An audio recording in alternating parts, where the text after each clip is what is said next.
And on the third day, there was a wedding in Cana of Galilee, and the mother of Jesus was there, and both Jesus and his disciples were invited to the wedding. And when the wine ran out, the mother of Jesus said to him, "They have no wine."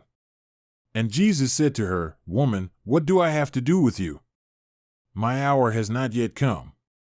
His mother said to the servants, "Whatever he says to you, do it." Now there were 6 stone water jars set there for the Jewish custom of purification, containing 2 or 3 measures each. Jesus said to them, "Fill the water jars with water." So they filled them up to the brim. And he said to them, "Draw some out now and take it to the head waiter." So they took it to him. Now when the head waiter tasted the water which had become wine, and did not know where it came from, but the servants who had drawn the water knew, the head waiter called the bridegroom, and said to him, "Every man serves the good wine first, and when the people have drunk freely, then the inferior wine, but you have kept the good wine until now." Jesus did this in Cana of Galilee as the beginning of his signs, and manifested his glory, and his disciples believed in him. After this, he went down to Capernaum, he and his mother and his brothers and his disciples, and they stayed there a few days. And the Passover of the Jews was near, and Jesus went up to Jerusalem. And he found in the temple those who were selling oxen and sheep and doves, and the money changers seated at their tables.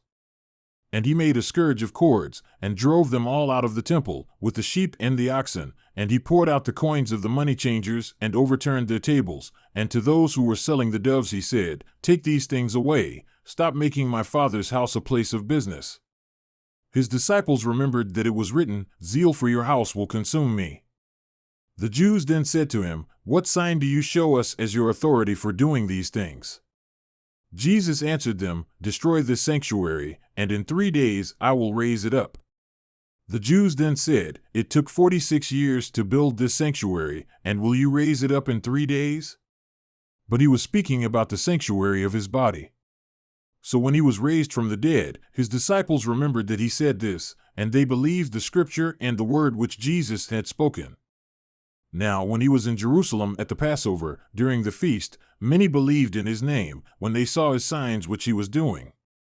But Jesus, on his part, was not entrusting himself to them, for he knew all men, and because he had no need that anyone bear witness concerning man, for he himself knew what was in man.